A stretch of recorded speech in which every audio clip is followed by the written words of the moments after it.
here and welcome back to my channel. Welcome to my weekly deck reviews. So in this weekly video, I like to share with you the decks that I've been working with this week, how they worked out for me, what I'm going to be working with next week. So without further ado, let's just get right into it.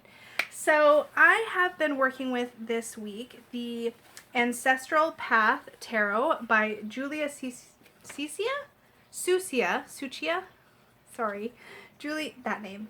Cuccia-Watts, and the text is by Tracy Hoover.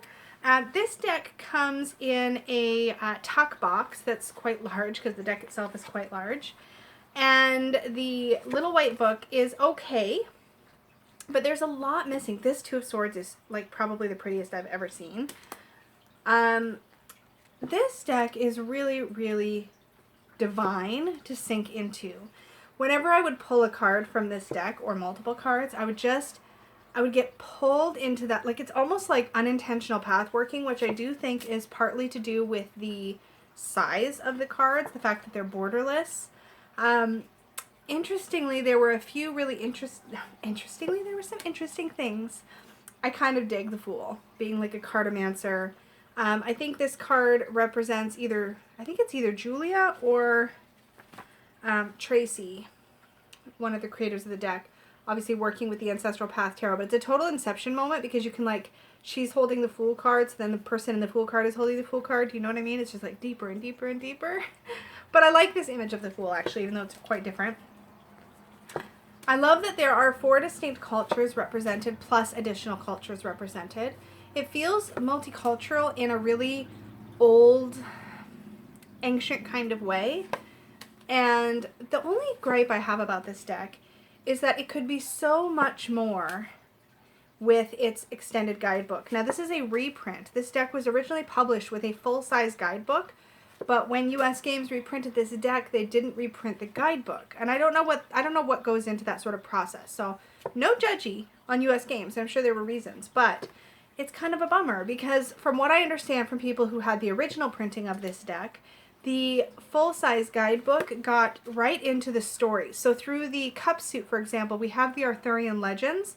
So you see, this is Guinevere. I think this is Father Time here in the Hermit. Here's 6 of Cups. See, I wish I knew. Like, this is a great image because you see this kind of elderly figure with this younger figure. I can definitely do a lot with this card intuitively because there's so much in the imagery in this whole deck, really, to pull from. But if I knew the stories, and they can be looked up, so it's not so much that. Okay, for example, let's see if I can find one here. I'll tell you if I get to one. All in all, I really love this. This is just the right size. This interesting hanged one, hey? This is just the right size for me to be able to shuffle. So even though it's gigantic, I have larger hands, so that doesn't bother me. I love this 9 of Cups. So that everybody around the round table, there's a celebration. Things are good. This is what caught my attention, actually. Anywhere in this deck that you see Arthur holding a cup, which he regularly is because he's through the cup suit. So this is Arthur, Lancelot, Guinevere. At least that's my assumption. His cup always has this particular rune on it, and I am not a rune expert. But when I looked up this rune, I think it's Awaz. I think it means trust. And I thought that was so fascinating. And if that's just a little detail that I picked up looking at the imagery, I can only imagine what was in the guidebook. You know what I mean? So I'm kind of gutted that there's no bigger guidebook for this deck available. But it is so, so beautiful. The artwork is wonderfully done.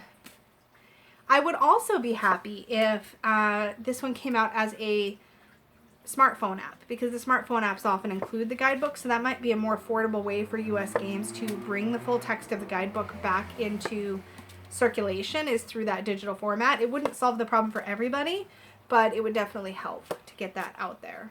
Anyway, I really enjoyed working with this deck. It does feel like the kind of deck that operates best in like max 3-card spreads, which partly because of its sheer size, but partly because I feel like there's so much to dive into in every single image that I just feel like I'd miss something trying to use this deck in a larger spread. But I really, really, really enjoy it, and I'm super pleased to have this one in my collection. See again? Awaz on his cup. Somebody's going to correct me because it's going to be the wrong rune name because I'm not real good with runes, but there you go. See, and I'm pretty sure that this is, you can see the moon tattoo. I'm pretty sure that this is Morgan Le Fay, but like I want to know. And unfortunately, when you get into the little white book, there's a section in the very beginning that explains that the court cards are particular figures. So for example, in the swords you have Izanagi and Izanami and their children, moon god Tsukiyomi and sun goddess Amaterasu. The staves, you have the brother and sister ruling deities Osiris and Isis with their sister Nephthys and son Horus.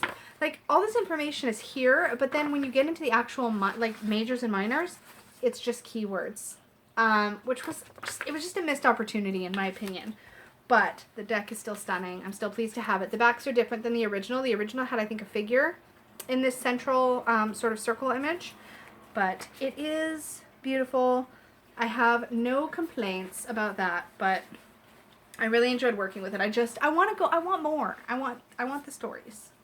Give me the stories, please. But it is beautiful. So I really enjoyed it. And I worked with that one alongside my copy of the Dao Oracle. I've had this deck for probably 13 or 14 years, possibly longer.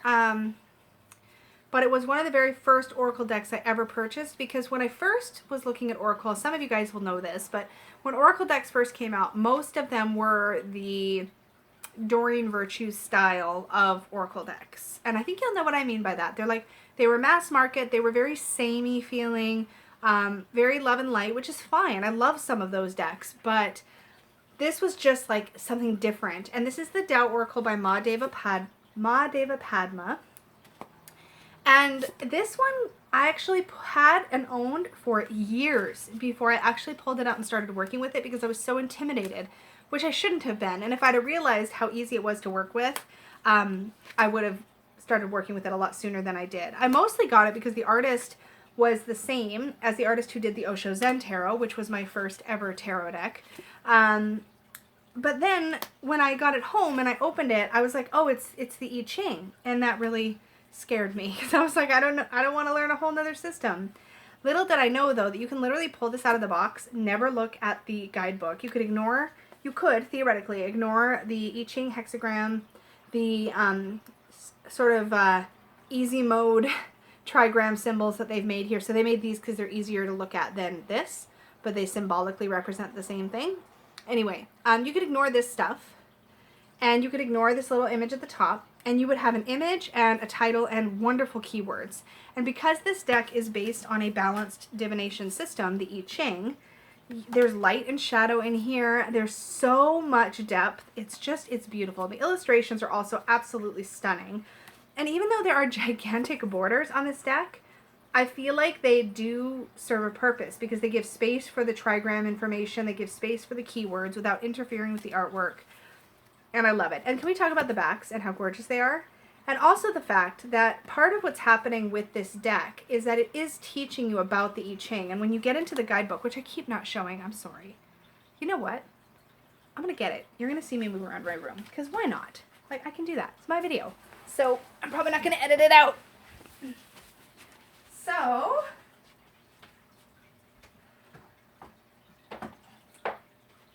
I didn't work with the guidebook this week.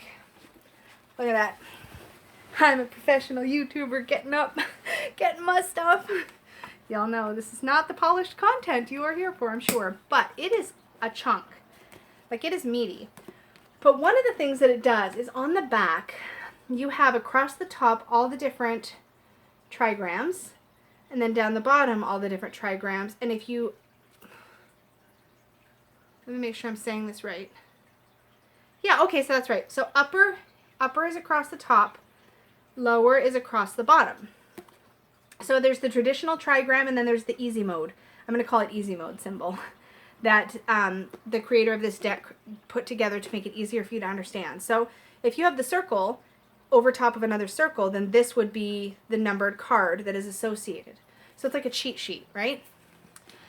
Throughout this book, you have, for every single card, you have a really wonderful oracle card story, like in message. It's really meaty and juicy and wonderful.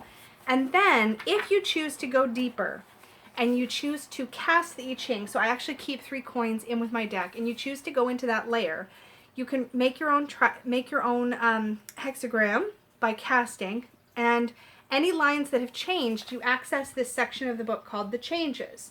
So, and it explains how to do all that in the book. It's actually really, really wonderful, and this book is chock full of really fantastic information about the I Ching. So if you're curious about the I Ching, this is such an accessible way to get into it, because to me, it felt very, very well put together and easy to understand. So I spend a good amount of time with this, and sometimes when I work with this deck, what I do is I actually cast my own hexagram and then look up the corresponding card and pull it that way. Sometimes I'll pull a card and then I'll do the process in here called accessing the changes, which is where you cast beside it and you make note of what's changed. And then you'll build a new hexagram, and then you can go to that new hexagram and read what happens there. And there's so many different ways you can work with this.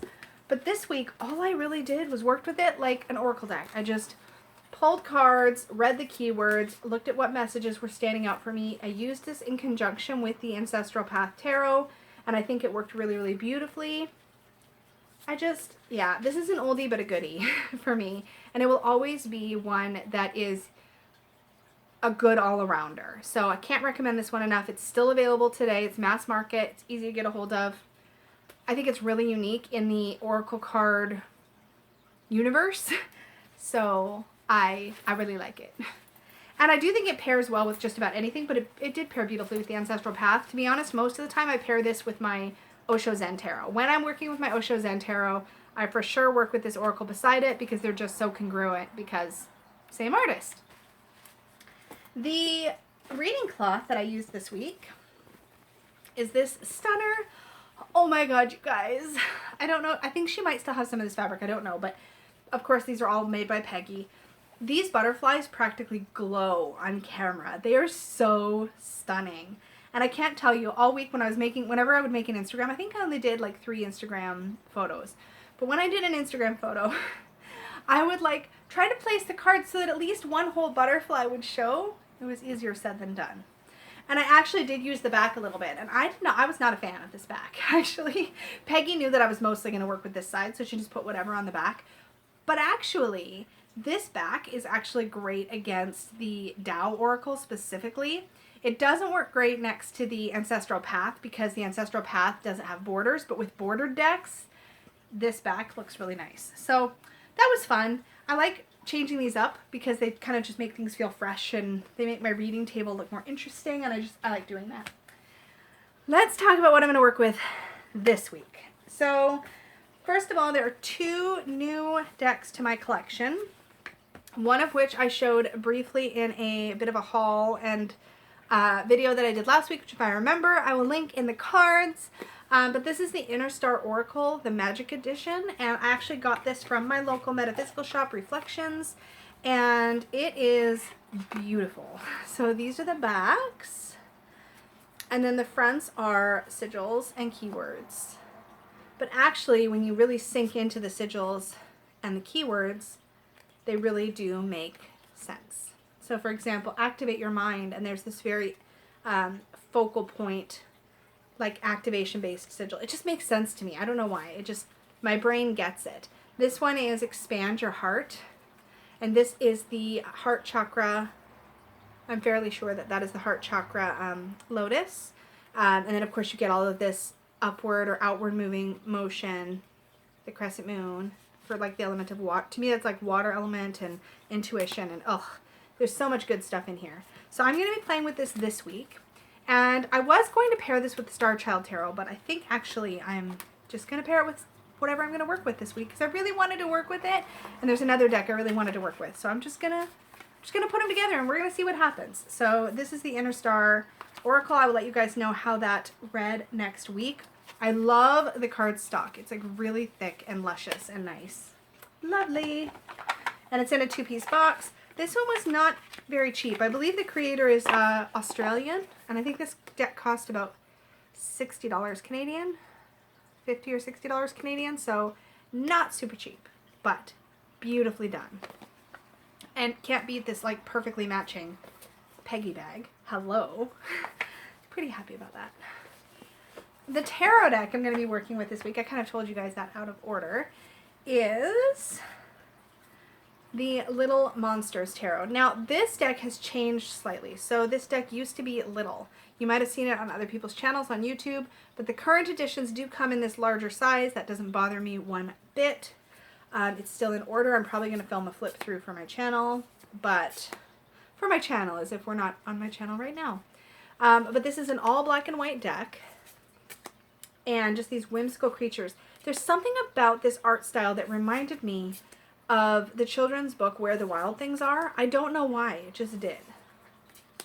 It's fun and playful, but it feels a little more wise in a way than my Mons Tarot. I don't know if that makes any sense. Like the Mons Tarot is, you know, my home deck, but in so many ways. But this just felt really fun and interesting and different and a little bit outside of my comfort zone, but in a nice way.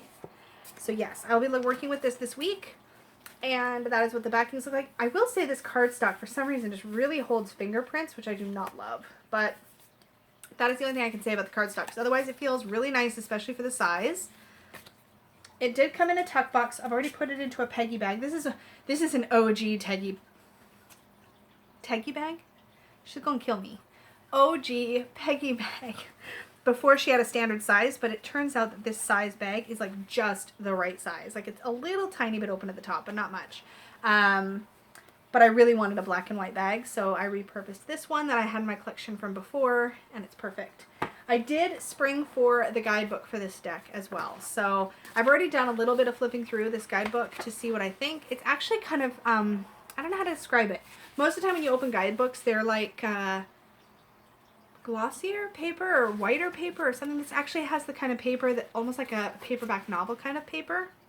I don't know why that matters, but I noticed it. And it gave me this fun storybook feeling for some reason. I don't know how to describe it. It's sometimes the funniest things just stand out to you. But you get quite a bit of information on every card, even through the minors. So I've done a little bit of looking up, especially cards. I've done my own personal flip through. Any cards that I was like, huh? I looked up and it all made beautiful sense. So I was like, okay, cool.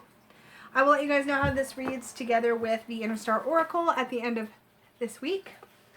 And I'm going to be using those with this Peggy cloth. Where's my top? There we go. It's pretty.